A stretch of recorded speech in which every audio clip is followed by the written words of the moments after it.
This makes me really happy. When I see the books that I have read this year, I just think, what a wonderful life I've been able to have. That's because these books just introduce me to beauty. These are the fiction and creative writing books that I have read, this stack that I am about to talk about. And I just recommend to you, even if you aren't reading for your exploration of beauty, to find some way in which you are just delighting in goodness. And I have done it this year, by and large, by reading more fiction and creative writing. Hey everybody, welcome to the Sanctus Forum. I am Michael Stewart Robb, better known as Mike. Yeah, books and everyday spirituality we talk about here on the channel, and today's going to be a bit of a mix of both. A part of everyday spirituality, I think, is finding time in your life to do things that you enjoy, and probably what you enjoy is going to be connected to beauty, to finding what is good in this world. And I have done a lot more of that through reading in 2024, and I am just, as I already said, so happy when I look back and I see what I've been able to read in the past year, and I just think, what a blessed life that I have. And so I'm going to share with you some of what I have been reading. These aren't books that I have to read, with maybe the exception of some of the creative writing things which are important for my own writing. But this is stuff that I do because I like it. And if you want to hear me talk more about books, then this channel is the place for you. You should subscribe to that. But here's the first book, Speak Memory by Nabokov. Many people perhaps know Nabokov for his book Lolita. This is a book about his life, and he is just an excellent writer. And so when he talks about his life, he just is able to explore details which a lot of us miss. And Nabokov came from a more aristocratic, wealthy family in Russia, which lost it all when it tried to leave through the revolution. His father gets killed, and Nabokov talks about his childhood growing up in various places. And this is not a fiction book, as some of these other books are, but it is a very, very creatively written autobiography, and therefore I enjoyed it very much. Lit by Mary Carr. Last year I talked about her other book, The Liars Club, which is excellent, certainly the best book of hers that I've read. I've only read two, and I read this one too. This one is also good. It's more about her life as an adult, as a writer, professor, married woman, divorced woman, an alcoholic and Christian convert. She is a very funny writer, very good at crafting sentences that are very interesting, want you to keep going. And she has a way of talking about her life, which is mildly interesting, but in a way that really shows the humor and the beauty and the pathos of human life. And for that reason, very enjoyable to read and learn from her. Tale of Two Cities by Charles Dickens. I thought I read this in high school, and it turns out I was wrong. I probably only read the Cliff Notes in high school. I think I read the first 6 chapters. That's what I remember the most of. And I barely remember anything else. It is, classic. It's a bit, some of it's a little tedious. There's some really good dramatic pieces in there. You know, he's got this very finely worked out conclusion. A good glimpse of the French Revolution and what was happening in England and all that. Classic Dickens, not best Dickens, but you know, you've heard of the book. I don't need to say any more about it. Dr. Jackel and Mr Hyde by Stevenson. This one also has Kidnapped in it, which I read previous year. This is a book that I read with my kids. We still have an evening reading routine. It fits for us right after our dinner, and we try to read things that would be enjoyable for the whole family. And we read Dr. Jackel and Mr Hyde, and it, you know, challenges the kids a little bit. And my dad gave me this book and said, I hadn't ever read Dr. Jackel and Mr Hyde. My dad was a psychiatrist, and so that sort of like, you know, I don't want to give it away. It's psychiatry stuff. A Tree Grows in Brooklyn by Betty Smith. Kind of gradually became aware that this book exists. It's a coming of age book, which I really like. I really like hearing about how people grow up. It is fictional, though clearly Betty Smith is drawing a lot from her experience growing up in the early part of the 20th century in Brooklyn, poor, and I think for that reason, a great glimpse of what life was like for Americans in that time period when you don't have that sort of wealth that comes after World War II, and yet they're still kind of a part of the modern world, and lots of poor people, and just quite fascinating, just a family story, and that very, very enjoyable. Housekeeping by Marilyn Robinson. Now we're getting into the really, really good stuff.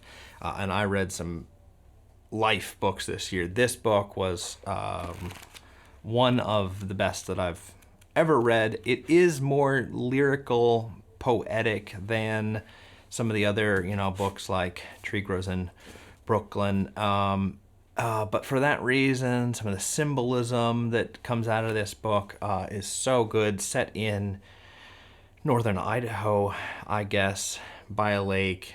Just tells a story of a house of women, I guess, girls raised by their aunt, and some interesting Christian themes coming through in this. Wow, it's hard to explain. I just loved it. Death Comes for the Archbishop by Willa Cather. I loved this book. This is a Christian novel, no doubt, and I think it is the best that I have ever read that is explicitly Christian. No apologies for that, and just tells the story of a archbishop in New Mexico. I love the descriptions of New Mexico in the 19th century, just the ruralness of it, the wideness of it, and the description of the ministers are they're true to life, and yet these are just genuinely good characters who want the best for their region. And the beauty in this book just exudes. I almost read it a second time right after I finished it. Heart of Darkness by Joseph Conrad. Obviously a much more dark book, more typical of the 20th century. This was written early part of the 20th century, and a lot more fiction is like this one than is like this one, Death Comes for the Archbishop. This is the story of a boat trip along the Congo River, the river in Congo. I think that is the Congo River. Yeah, Congo River. I was just blanking on that one. Actually, the river was never mentioned in the book. You don't quite know where it is, but you can kind of figure it out. It's a bit of a controversial book. Certainly well written, kind of a study in human nature which is what's most fascinating about it. Actually, a lot of these books are that. The Children of Men by P.D. James. I didn't know that this book existed until last year, and I am surprised at how many people don't know that this book exists. Now, maybe that's my ignorance, but The Children of Men is kind of a thriller. There is a movie that is loosely based on it. The book is very different. The book is set in kind of a futuristic England. Premise is that there haven't been any births for 21 years or something like that. And what that has done to society in England, Scotland, these are kind of run by, it's as if the Roman emperors came back and they took over one of our countries, or the Stoic philosophers, and you kind of see what society would really look like if the Stoics were in charge, or Roman emperors and their sort of worldview, which is a very interesting thing given UK's recent decision on assisted suicide. A Severe Mercy by Sheldon Vanauken. Another book that I didn't know existed until last year. It's a memoir by Sheldon about his life, about his relationship with his lover and wife who dies. You find that out in the first chapter. They have a very deep relationship. He's like at Pearl Harbor. He goes to Oxford, and that's where he meets C.S. Lewis, which is a very interesting part of the story because Lewis comes in as a character. I have not yet read any book where I thought, oh, C.S. Lewis influenced that person. That continues that tradition until I read this. Now, that may just show my ignorance, but this is a very beautiful book, especially in the first chapters. I think he kind of loses it in the last chapters, but the Lewis stuff is still very interesting, and that comes more in the last chapters. Sensible Shoes by Sharon Garlow Brown. This is becoming a long list, but this is a just tremendous book. It is a book about 4 women, and it's about their spiritual journey together. They meet at a spiritual retreat house, and it's about how what's happening there changes each of their lives. It's all positive. It's written as a fiction novel, though you get a lot of what obviously Brown would teach about the spiritual life, where she just teaching it. And I think that makes it quite a good book. It's not, some books kind of have a message and they lay it on a bit too thick. I found that this one wasn't like that. It still kept that story character to it, and yet you could see what it was trying to teach you. I think more men should read this book, even though all of the main characters are women, especially if you are more of a pastor kind of work with women sort of thing. This is an excellent book to read, and women's issues and men's issues are a lot of times very similar. Their Eyes Were Watching God, Zora Neale Hurston. I picked this up because I was told that it was a coming-of-age novel. It's not a coming-of-age novel, really, but it is a very beautiful novel set in Florida, 20s, 30s, set in a black community there. Very funny novel. Tells, it's a journey of the main character through different stages of her life, different relationships. Some bits a little imbalanced, but heck, I mean, it's not hard to read, and it's really is good from beginning to end. So, at some point you should read this one too. Where the Waves Turn Back by Tyson Motsenbucker. I really like this book. This story is Tyson's walk from San Diego up to San Francisco along the Camino Real, which is what was built by the missionaries back at the beginning, founding of California.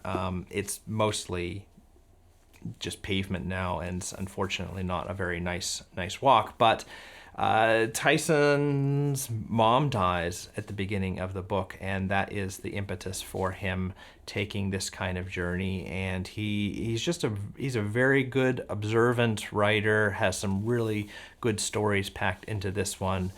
And I think that this is a book that should be more well known because not only because the writing is so well done, but the themes are very important to be talked about, and he's able to talk about them through the lens of his own life, and therefore, it makes it a little bit more authentic. So thanks, Tyson, for this one. And, I think Tyson might be the only living author. No, Sharon Garlow Brown, she's also living. Lots of dead people here. Mary Carr's still living. But lots of really good, beautiful books. Mostly 20th century books, but I've just enjoyed these. These aren't the only nonfiction books that I read this year, but there were so many good ones. I just felt like I had to talk about them all. And I hope that gave you some ideas for what you could be reading to seek beauty and to find rest and peace this year, 2025.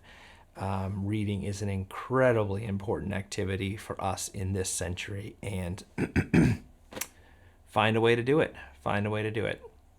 Come along for the journey, subscribe, and I'll see if I can help you. Bye.